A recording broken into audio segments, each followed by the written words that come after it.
Police ने बड़ी कार्रवाई करते हुए सरहद पार से हो रही ड्रग्स की स्मगलिंग का पर्दाफाश किया।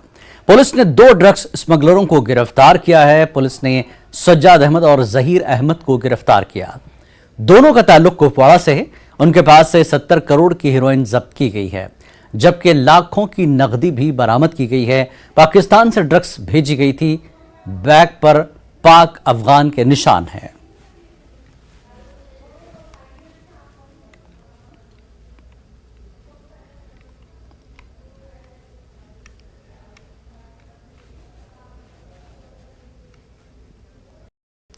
और वज़ीर ममलिकत बराए दाखिला नित्यानंद राय ने राज्यसभा में जम्मू कश्मीर में NDPS एक्ट के तहत की गई कार्रवाई का हवाला देते हुए मालूमात शेयर की हैं। उन्होंने ऐवान को बताया कि ये गिरफ्तारियां तमाम मुनशियात के कानून नाफिज करने वाले इदारों ने की है। ये डेटा नारकोटिक्स कंट्रोल ब्यूरो की जानिब से शेयर किया गया है। जम्मू कश्मीर में गिरफ्तारियों की तादाद तमाम मरकज के ज़ेर इंतजाम इलाकों में सबसे ज्यादा है।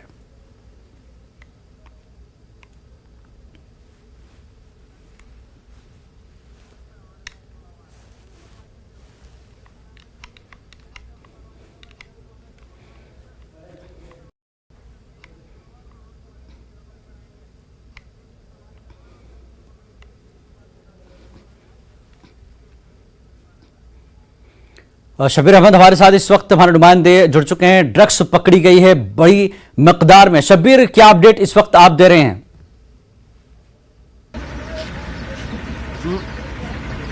देखिए, ये कार्रवाई कल हुई जिलानी, जैसा कि हमने रिपोर्ट किया है। पहला मामला जी, ये राजबाग इलाके में एक रेंटेड एकोमोडेशन में रह रहे थे। जैसा कि पहले भी रेंटेड एकोमोडेशन के बारे में काफी परेशानियां हैं कि इसका इस्तेमाल लोग करने लगे हैं। जी, 2 लोग हैं और का ताल्लुक करना इलाके से, करना LOC से बिल्कुल सटा इलाका है।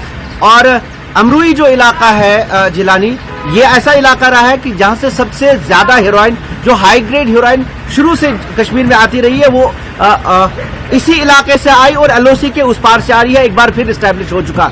और नार्को टेररिज्म का जब से मामला चला है तो इस इलाके में, करना इलाके में अकेले में तकरीबन 150 अफराद को अभी तक गिरफ्तार किया गया है। मुख्तलिफ केसों में हथियार भी बरामद किए गए हैं। ये जो मामला है, इसमें जैसा कि आपको पता है कि 70 करोड़ रुपए मालियत की हेरोइन, 11.5 लाख रुपए की नकदी रकम, और ये बहुत बड़ा मामला है। और सीधे तार बॉर्डर के उस पार से, LOC के उस पार से जुड़े हैं।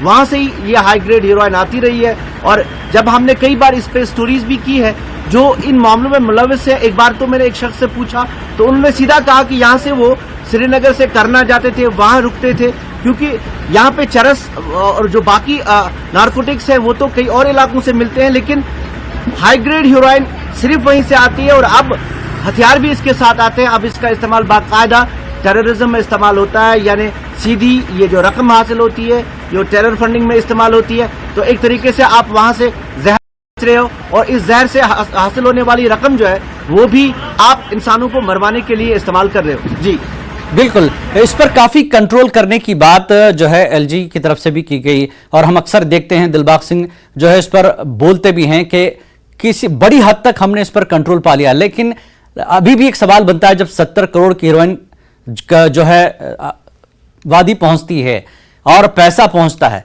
तो नशा और पैसे का कारोबार अभी भी बंद नहीं हुआ है सरहद पार से। इस पर क्या कार्रवाई सख्ती के साथ अभी क्या उम्मीद की जाए कि कैसे कंट्रोल किया जाए इसको?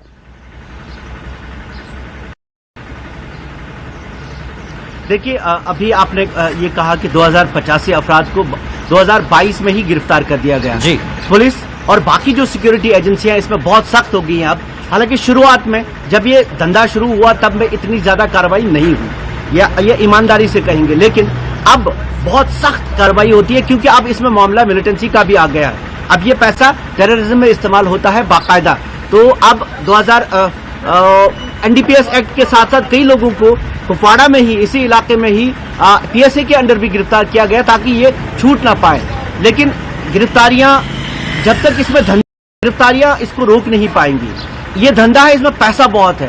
पैसा है तो इसकी वजह से कई लोग और भी ललचाते हैं और इस पैसे का इस्तेमाल करते हैं। लेकिन अब एनआईए बाकायदा इन टेरर मामला अभी उस पर लगी हुई है। 2019 का एक मामला है जो सबसे बड़ा सामने आया था, पहली बार हंदवाड़ा का, उसके खिलाफ भी बाकायदा चार्जशीट हो चुका। कई लोग कम से कम इस साल भी 2 लोगों की और उनके खिलाफ बाकायदा कार्रवाई हुई, उन्हें सजाएं हुई है। तो अब ये मामला बहुत ज्यादा इस पे फोकस है, पूरी स्टेट का भी और जो मुल्क है उसका भी फोकस है, क्योंकि पंजाब और कश्मीर के जो ये धंधा करने वाले हैं, जब तक इस पर पूरी सख्ती नहीं होगी तब तक जो है ये बंद नहीं होगा। मनोज कौल भी हमारे साथ है। मनोज कौल, जिस तरह से आपने एक रिपोर्ट भी की थी कि ये कैसे रोका जा सकता है, अभी सरकार ने जिस तरह से राज्यसभा में मरकजी वजीर ने कहा कि इतनी गिरफ्तारियां हुई हैं और एनडीपीएस एक्ट के तहत जो कार्रवाई हो रही है, इसका क्या असर देखने को मिल रहा है? और सबसे ज्यादा जो है यहां से गिरफ्तारियां हुई जम्मू कश्मीर से।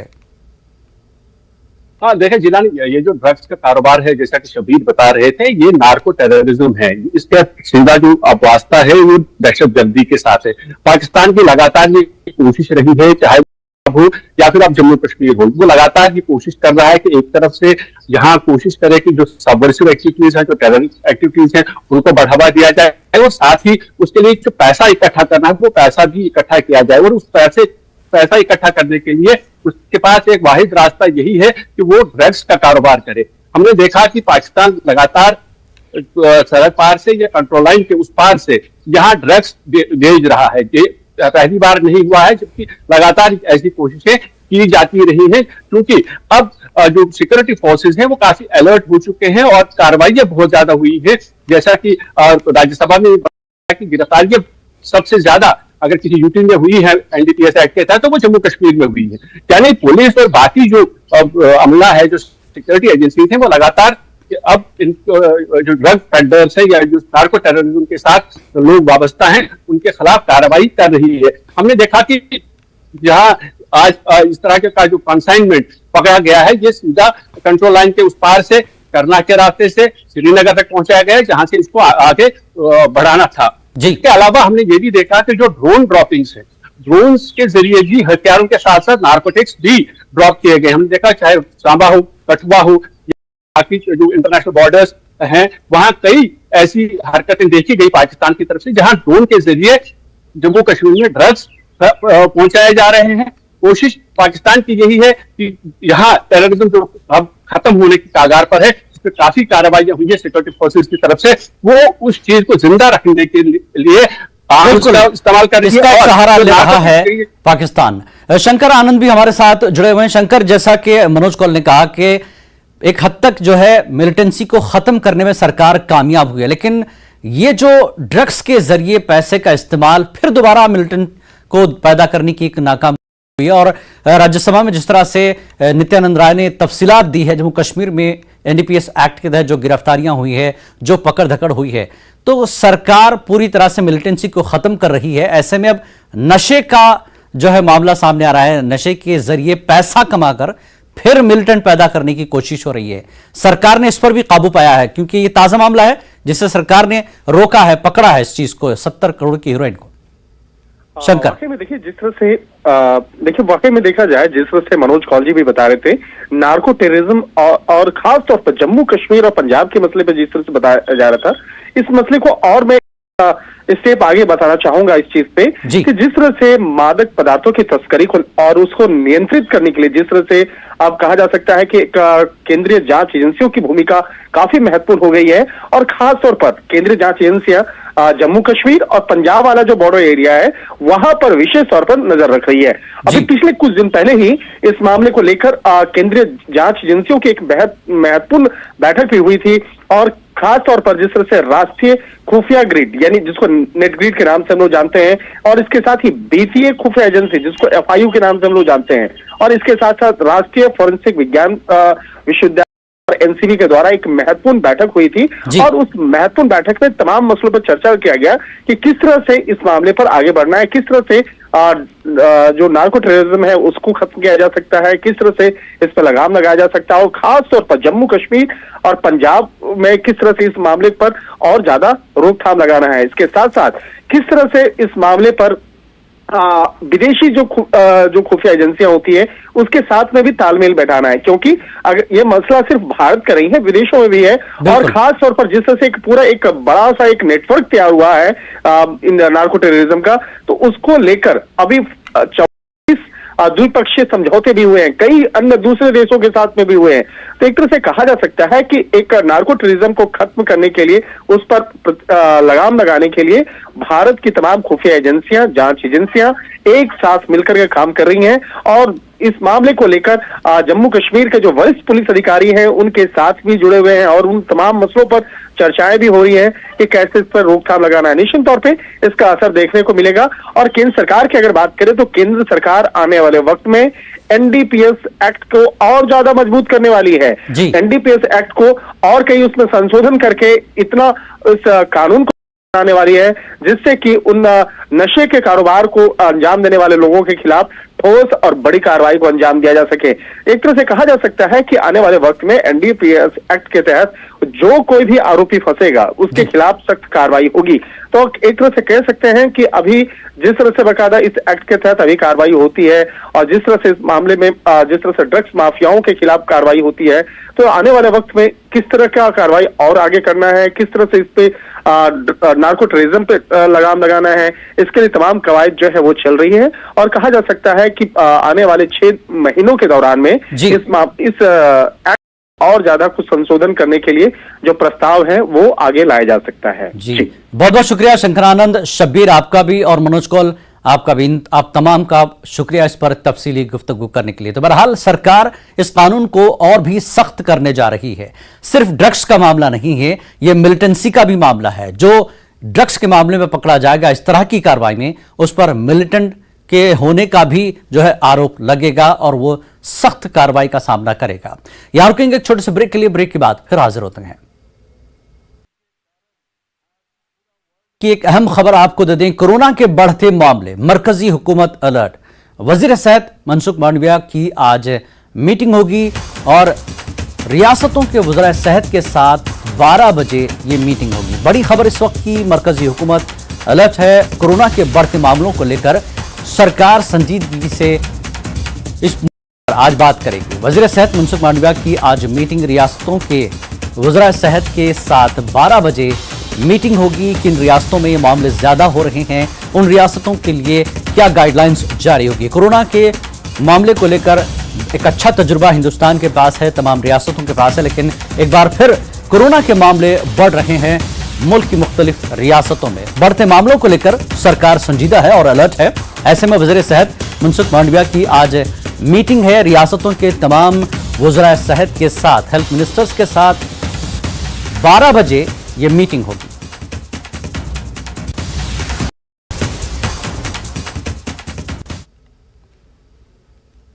और आगे बढ़ेंगे, किश्तवाड़ जिले की नई बस्ती गांव इस साल फरवरी के पहले हफ्ते में बड़े पैमाने पर जमीन के धंसने से मुतासर हुआ था। इस वाक़े में 30 के करीब रिहायशी मकान मुकम्मल तौर पर तबाह हो गए और कई दीगर ढांचों को भी मामूली नुकसान पहुंचा। जमीन धंसने की बुनियादी वजूहात का क्या थी और जम्मू कश्मीर के मजीद कौन से इलाके ऐसे हैं जहां ये वाकयात शिकार हो सकते हैं, तो ये जानने के लिए देखिए हमारे जेएन के एडिटर मनोज कौल की खुसूसी रिपोर्ट।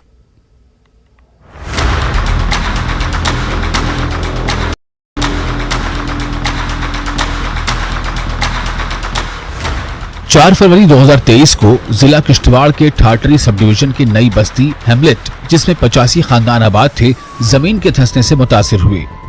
उस दिन रिहायशी इमारतों और सड़कों वगैरह में दरारें पड़ने लगी। तकरीबन 30 ढांचों को मुकम्मल नुकसान पहुंचा, जबकि 50 से ज्यादा दीगर रिहायशी मकानात में दरारें पड़ी। इस तरह पूरे गांव में खौफ व हिरास फैल गया और लोग महफूज मकामात की तरफ निकलने लगे। जम्मू यूनिवर्सिटी के रिसर्चर्स की एक टीम ने मुतासरा इलाके का दौरा किया। इस टीम की सरबराही करने वाले प्रोफेसर यदवीर सिंह ने इस वाक़े की वजूहात जानने की कोशिश की। इन्होंने अपनी तहकीक शेयर करते हुए कहा कि एक मुस्तहकम ढलवान का ढलवान 35 से 50 डिग्री के दरमियान होता है, लेकिन बस्ती का ढलवान 55 से 70 डिग्री के दरमियान है, जिसकी वजह से ये एक अनस्टेबल स्लोप है।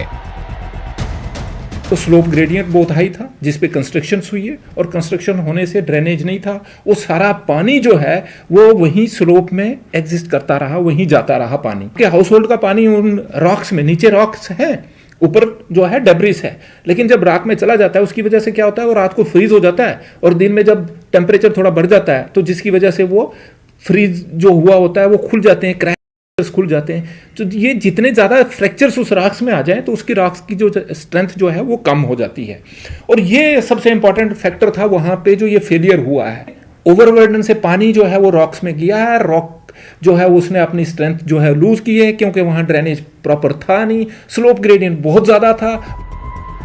युद्धवीर सिंह साल 2000 से जम्मू कश्मीर में लैंडस्लाइड्स की वजूहात पर तहकीक कर रहे हैं।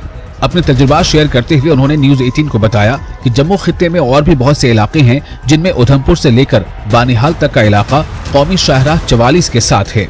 इस खित्ते में ढलवानों का मिलान बहुत ज्यादा है और इन में एक्टिव फॉल्ट लाइन्स मौजूद हैं। इनका कहना है कि गुज़िश्ता कई सालों से इन इलाकों में इंसानी मुदाखलत ने लैंडस्लाइडिंग के वाकयात में इजाफा किया है। कि जब पानी कंटिन्यूस रेनफॉल होती है तो ये सोक कर जाती है, इसमें पानी सोक हो जाता है जिसकी वजह से ये अपनी स्ट्रेंथ लूज कर जाती है और मूवमेंट होती है। अब कंस्ट्रक्शन वर्क इन एरियाज में हो रहे हैं तो ये जो इंपॉर्टेंट चीज है, जब हम इसको इग्नोर करेंगे तो ये फ्रीक्वेंसी तो बढ़ेगी, इसमें कोई दो राय है नहीं। जियोलॉजिकल एस्पेक्ट्स हैं, उनको कंसिडरेशन, जो जियोलॉजिकल कंसिडरेशन है उनको अगर प्रॉपरली अंडरस्टैंड और इम्प्लीमेंट करें तो हम इनकी इंटेंसिटी भी कम कर सकते हैं और इसकी वजह से जान माल जो नुकसान है उसको बहुत रोका जा सकता है। माहिरीन का कहना है कि ऐसे हसास इलाकों में तरक्याती मंसूबे करते हुए अर्जियाती पहलुओं को मद्देनजर रखना जरूरी है। वो आम लोगों को खतरात से आगाह करने की जरूरत पर भी जोर देते हैं। न्यूज 18 के लिए मनोज कौल की रिपोर्ट। और एक अहम खबर इस वक्त की आपको और बता दें, जम्मू कश्मीर से बड़ी खबर है। जम्मू श्रीनगर नेशनल हाईवे आज बंद, मेंटेनेंस वर्क के लिए हाईवे बंद, बर्फ जमी होने के साथ मुगल रोड भी बंद है। जो लोग इस रास्ते से सफर कर रहे हैं उनके लिए एक अहम खबर है जम्मू कश्मीर से इस वक्त की बड़ी खबर। जम्मू श्रीनगर नेशनल हाईवे आज बंद रहेगा, मेंटेनेंस वर्क के लिए हाईवे बंद किया गया है। बर्फ जमी होने के सबब मुगल रोड भी बंद है। तो यह मकामात आज बंद किए गए हैं मेंटेनेंस के कारण और दूसरा बर्फबारी की वजह से। तो जम्मू कश्मीर में श्रीनगर नेशनल हाईवे आज बंद है, मेंटेनेंस वर्क के लिए हाईवे बंद किया गया और बर्फ जमी होने के सबब मुगल रोड भी बंद है। तमाम तफसीलात के लिए हमारे नुमाइंदे बिलाल बाली हमारे साथ जुड़ चुके हैं। बिलाल, अहम सड़क बंद है मेंटेनेंस की वजह से, बर्फ की वजह से, कब तक काम होगा, कब खुलेगा, क्या तफसीलात आप दें?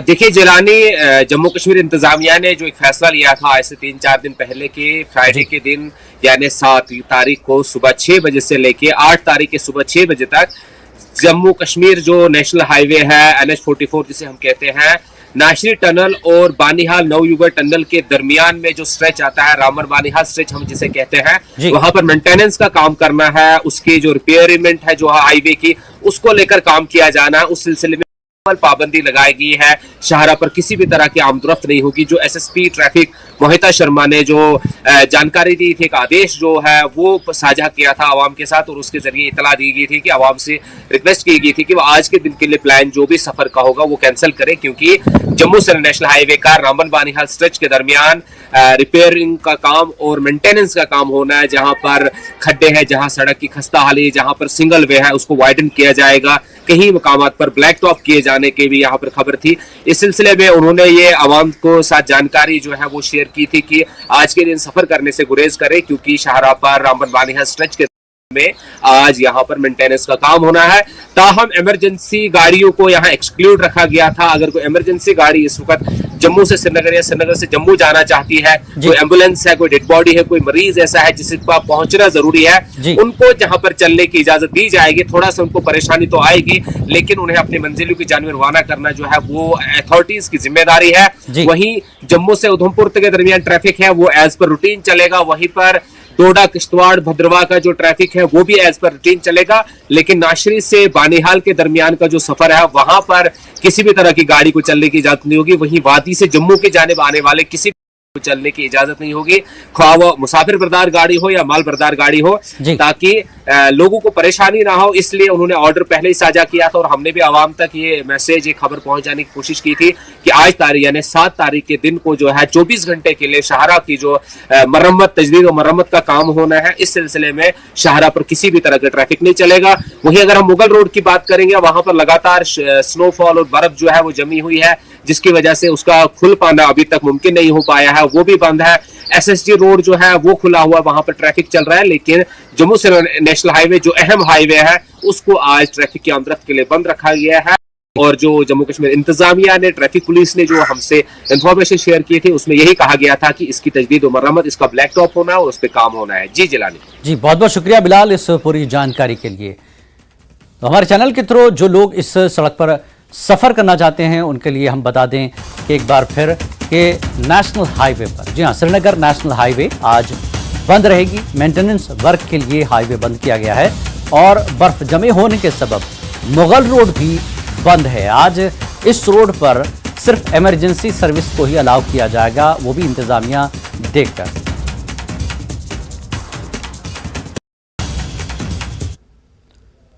तो न्यूज़ एट 9 में फिलहाल इतना ही। नमस्कार।